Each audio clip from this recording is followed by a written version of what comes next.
Bismillahirrahmanirrahim. Assalamualaikum warahmatullahi wabarakatuh.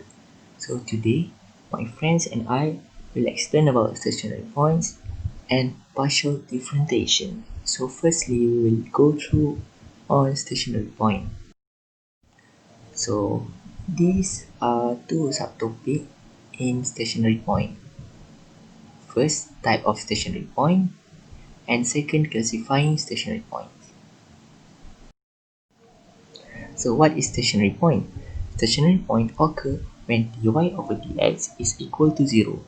This represents when the gradient of a curve is horizontal. So the first type of stationary point is local maximum. We can see that when we pass through a maximum at the gradient goes from being positive f prime x is greater than 0 or dy over dx is greater than 0 to being negative f prime x less than 0 or dy over dx is less than 0. The second type of stationary point is local minimum. Based on the graph, we can see that when we pass through a minimum at the gradient goes from being negative f prime x less than 0 or dy over dx less than 0 to being positive f prime x is greater than 0 or dy over dx greater than 0. And the third type of stationary is point of inflection. When it passed through point of inflection, the gradient remains of the same sign, either positive both sides or negative both sides.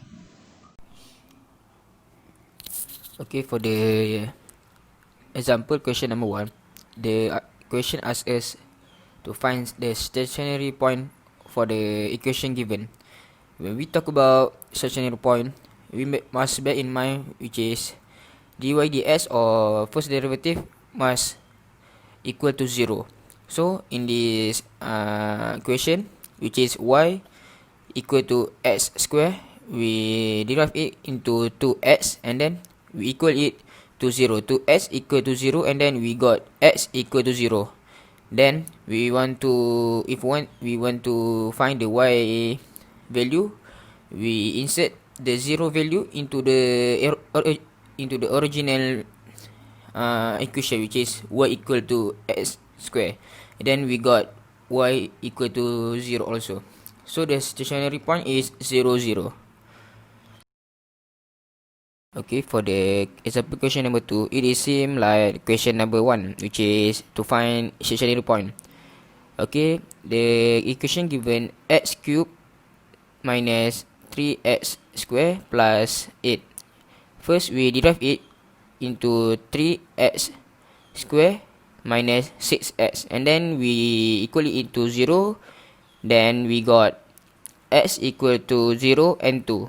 And then if we want to find the y value, we insert the x value, which is 0 and 2, into the original equation, which is x power of 3 minus 3x square plus 8.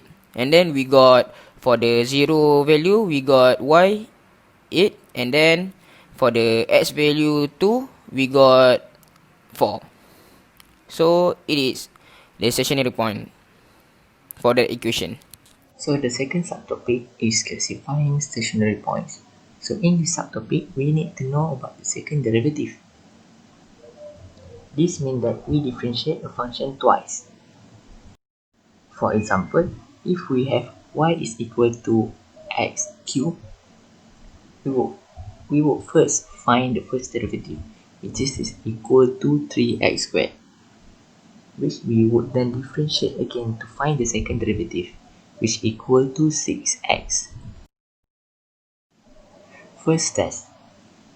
The second derivative is used to decide whether a stationary point is a maximum or a minimum. If we have the value of x of a stationary point, then we substitute this value into the second derivative. So if the second derivative is greater than 0, so it will be positive, we have a minimum. So if the second derivative is less than 0, which is negative, we will have a maximum point. However, this test fails if we find that the second derivative is equal to 0. In this case, we would have a maximum, minimum, or point of inflection, and we must carry out the following further tests in order to decide. Second test. First, find two x values just to the left and right of the stationary point, and then calculate f prime x for each.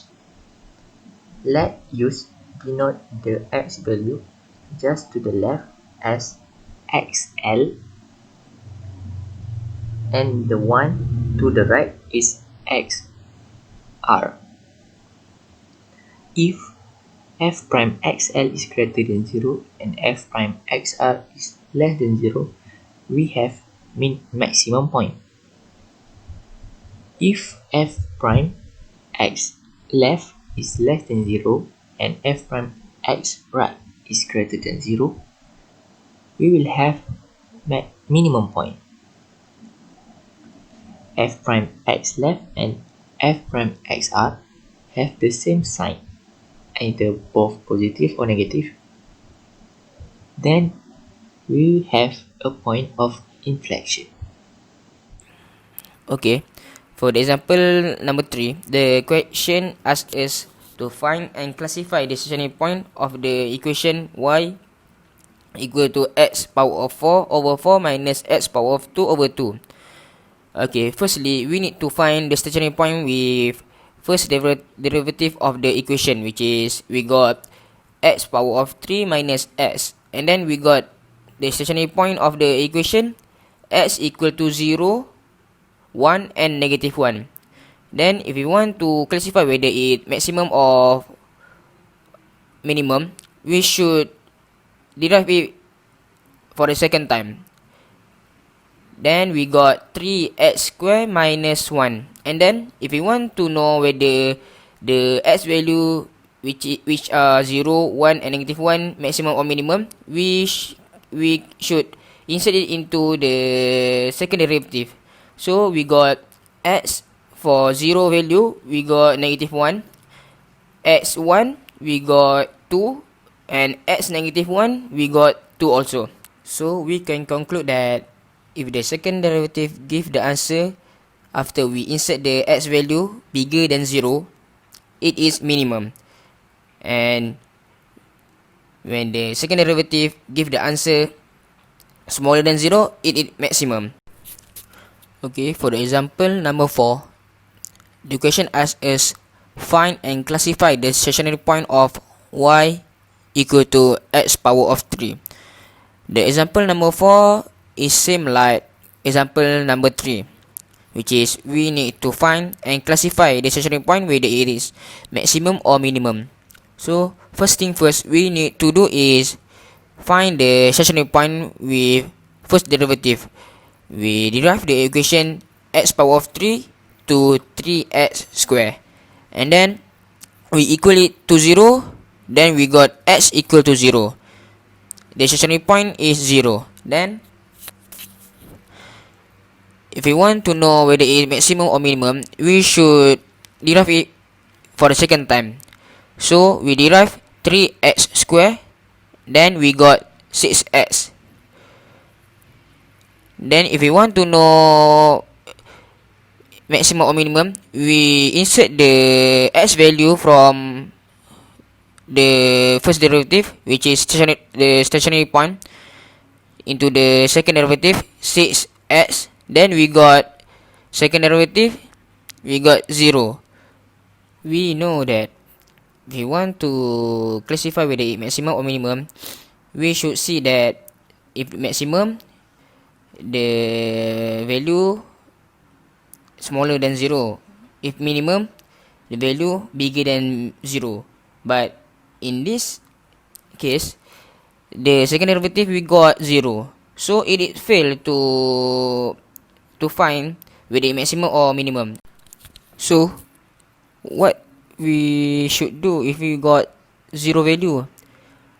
we use first derivative and insert the close value to the stationary point.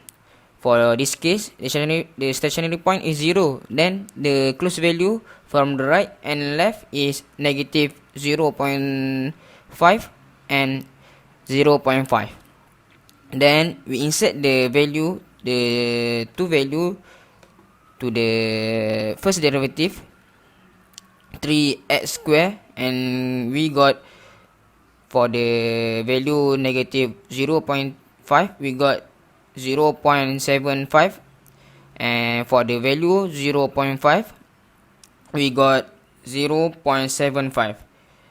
Then we can conclude that if we got the same value and the same sign, we can say that the point is the inflection point. What is inflection point? Inflection point is like that. Okay, we will continue to partial differentiation. Partial differentiation is quantities that depend on more than one variable.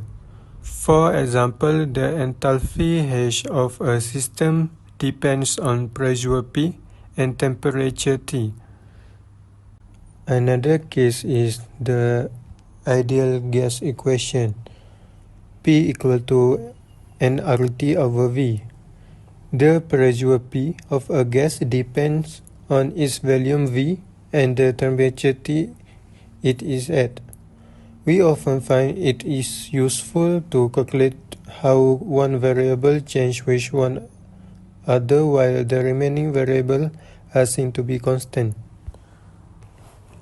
Okay, we recall what we learned. We can use the notation y equal to f in bracket xz to mean that y is a function of x and z where x and z are independent variables. For example, y equal to x power of 2 plus zx. We use partial derivatives to differentiate functions with multiple variables. We do this by differentiating with respect to one variable and treating all other variables as constant. So for y equal to f in the bracket xz, the partial derivative of a y with respect to x is denoted dy per dx of z. The curvy symbol informs us that we perform partial differentiation with respect to x, while the subscript variable, in this case z, is being considered as a constant. Okay, for the easy example, y equal to x power of 2 plus zx. Find dy per dx of z. Okay, first, the curvy symbol informs us that we perform partial differentiation. We are differentiating y with respect to x. We treat z as a constant, so we differentiate the x power of 2 term as usual to get to x. Then we differentiate the z term treating z as a constant, so this gives z. So the answer is dy per dx of z equal to 2x plus z. Okay, for the last question, for the partial difference, the equation is z equal to fxy equal to x power of 2y plus y sin x. The first question, we need to find the partial difference in terms of x, which is y will become the constant. So we derive the x square minus sin x, then we got 2x minus cos x, and the constant y, we insert it to the original derivative, so we got y 2x minus y cos x. Okay, for the second one, the question asks us to find the partial difference in terms of y, which is x will become the constant. So we derive y plus y. Then we got 1 plus 1. For the x constant, which is x power of 2 plus sine x, we insert it into original derivative. Then we got x square plus sine x for the partial difference in terms of y.